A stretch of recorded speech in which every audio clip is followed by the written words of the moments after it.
Caliborn, the Lord of Time and Big Bad of Homestuck. Huge, imposing, powerful, ruthless in his intentions.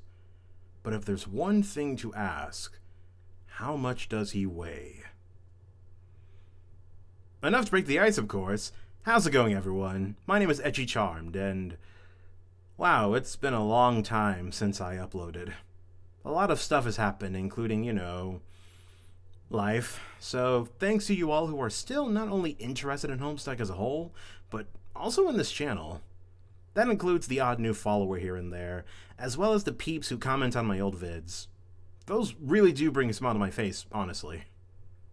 Oh, and spoilers for Homestuck and its existing follow-ups, for lack of a better term. But yeah, anywho, time to start this video off on one of my favorite villains ever by talking about his class spec. The Lord class is the most active of the classes in Homestuck, but that's about it for blatantly confirmed info on the class, but we're obviously not going to end it there. A Lord is clearly a powerful player, seemingly embodying their aspect, akin to an heir, but on a far greater scale. Time embodies destruction, death, and the end, so what better use for that than the final boss? But that begs the question, do Lords need to cheat in order to attain similar levels of power like how Caliborn did? Do they all need to go on such painful, excruciating journeys to attain power? Will every Lord acquire outside assistance? Would every Lord have some force of minions with varying levels of intelligence at their beck and call? We may never know, unless Homestuck 2 sheds some light on the subject, whenever that comes off hiatus. Time is the inverse of space and has to do with time itself, destruction, the end, death, destiny, music, and repetition. Time players, usually, have a construct called the Beat Mesa on their planet that allows them to initiate the scratch, a kind of hard reset for sessions that are basically screwed over.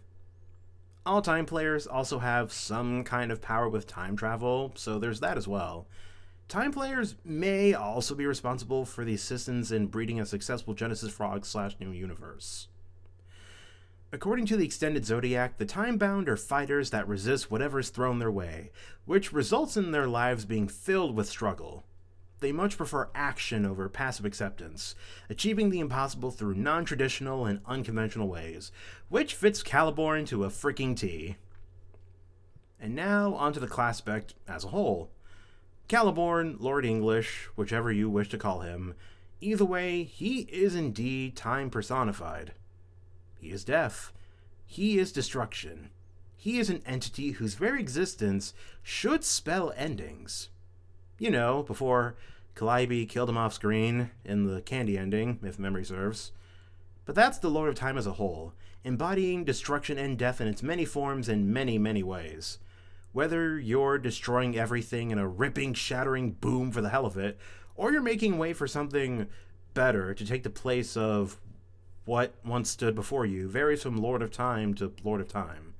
From lasers that can shatter reality into fractures, or somehow becoming an entire timeline, the possibilities, as well as your capacity to make things absolutely fall apart with a snap of your fingers, are limitless. So go out there and be the best motivation for your heroes to become better, stronger, and wiser people that you can be. And now we discuss the secondary topic of this video, Caliborn himself, and why I love the little booger-colored gremlin. Which is probably very odd to say because, well, he's a misogynist, a racist, a total brat, a cheater too. All attributes that would normally create the punchline to a cosmic joke rather than a villain, specifically a good one. But not Caliborn. All the way to the very end, he stays like that, but he also somehow evolves and refines those features. He learns to stop relying on Hussie and learns to rely on himself to get things done. He uses his ability to only draw jagged, sharp lines in order to somehow create complex, well-made pieces of art, and even learns how to draw crude versions of the kids and trolls.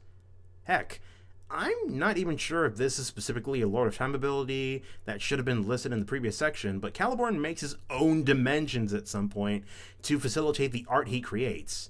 That's pretty darn impressive.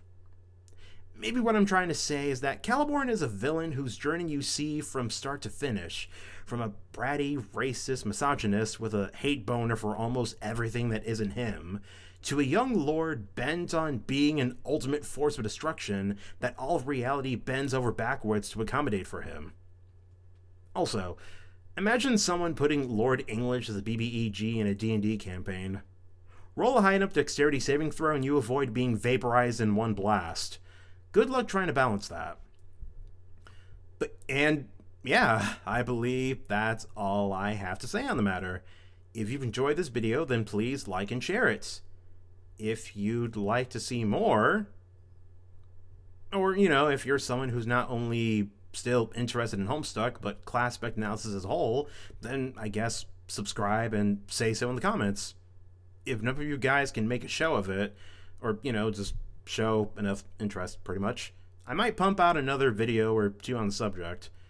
I do have a possible video in mind going into how Ichiban Kasuga from Yakuza Like a Dragon could be a Hope player, which I briefly brought up in my last Hope-themed video, so we'll see.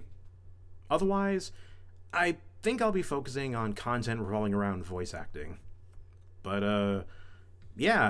I bid you guys adieu, and bye.